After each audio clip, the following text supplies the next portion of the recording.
learn about the gear, because it's one thing to purchase a piece of gear, it's another thing to know how to operate it and know why you need it. Educating someone on how, why they would need the gear without pushing them to make a purchase. And I think that's important.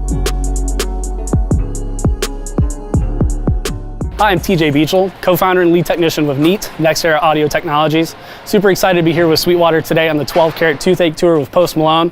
I've got a 10-year relationship here with Willie. We've been working on different tours, but today what we're gonna do is go over the playback system behind us. We're gonna break it down on a component level. I've mentioned in other videos that every single tour has completely different needs, and this rig is no exception. Willie and I, for the past 10 years with Sweetwater, we've built at least 4 playback rigs.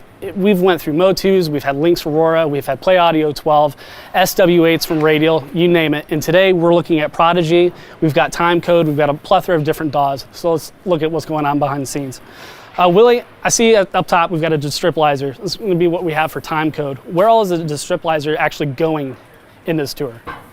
So Time Code runs the lights, the automation, pyro, and video content.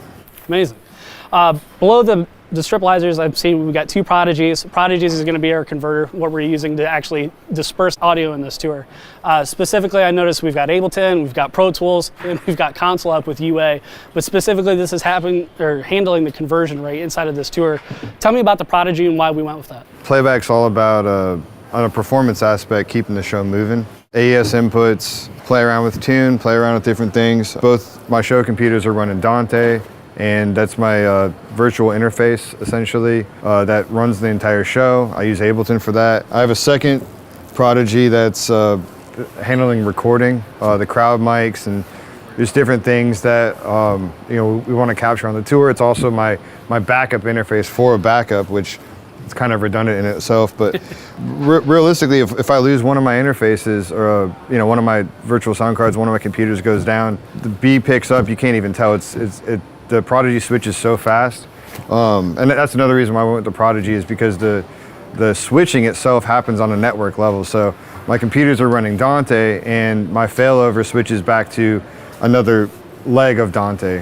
It's a 64-channel net, and I have 32 channels on A, 32 channels on B, so it'll just essentially switch over within 1 millisecond. So it's all built into one unit. It's super light, and this front panel is amazing. It's really easy to see all my meters, see what's happening. It's also got a time code reader built into it.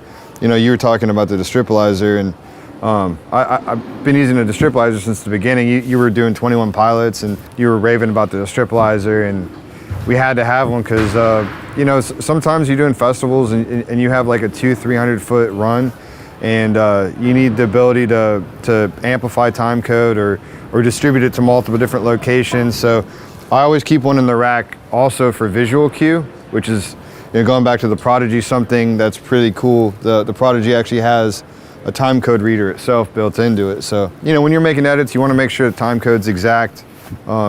And having visual feedback, I think, is super important.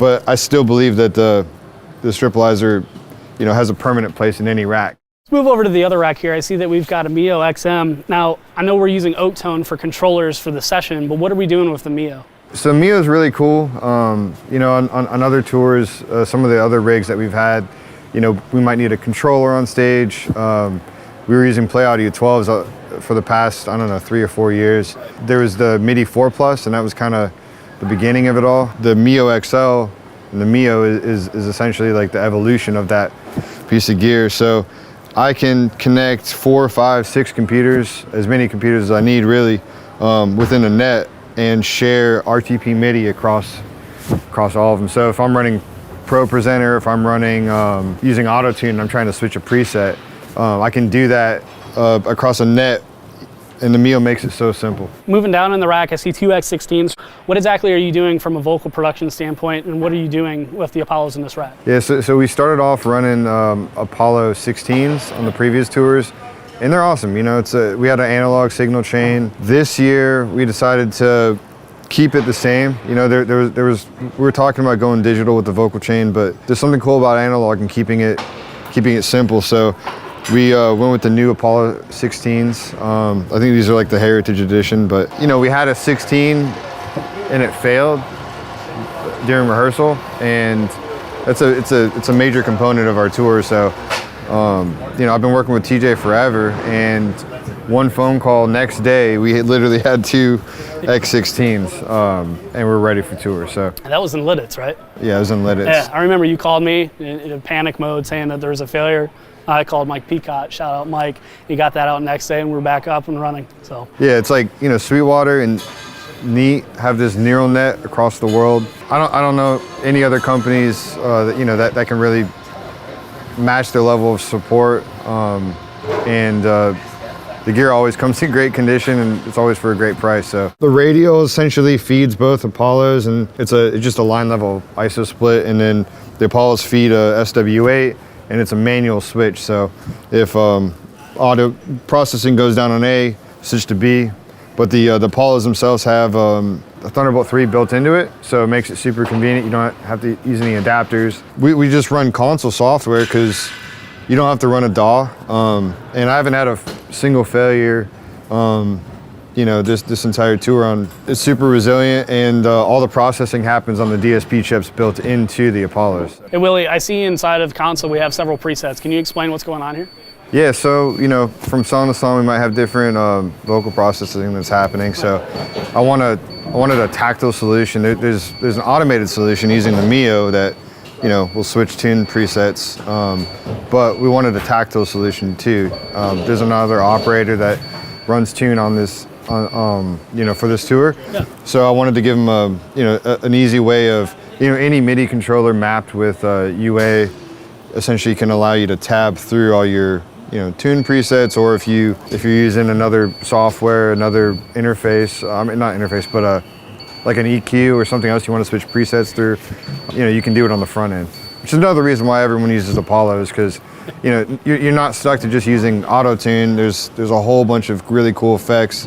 We've got playback, we've got vocal tuning, and I also see Pro Tools over here. Do you just want to touch quickly on what exactly we're doing on this side? Like when I was young, I used to listen to MTV Unplugged all the time, and the Nirvana series really sticks out to me. I used to just travel and constantly listen to that. There's something about live recording that it's different than a studio record, and I come from the studio, but when I started touring, I just fell in love with the sound of an arena, the sound of the crowds, and I'm on a mission to perfect the art of capturing that. Pro Tools is my native DAW. I've been using it since the beginning.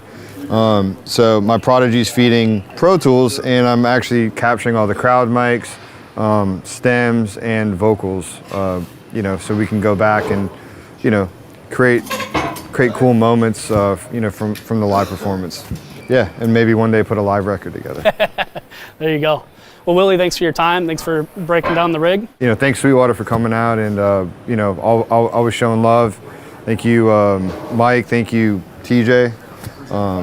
Your support means a lot, and means a lot to a lot of people in the audio world, audio community. So thanks. Thank you.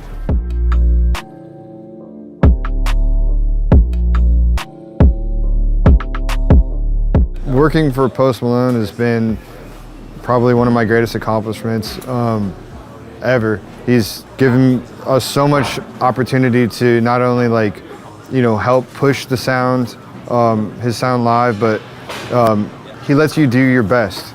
He'll give you enough room to add a mic pre, or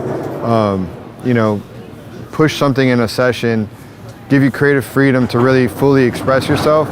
And I think that when you come out to a show, you'll hear a culmination of some of the best engineers, some of the best, from automation to pyro to lights to visuals. Some of these guys they're just geniuses. And working on this camp and working with Post, he really gives us the creative freedom to put an awesome show together with a ton of impact, with a lot of heart. So just sitting side stage, sometimes I feel like I have the best seat in the house.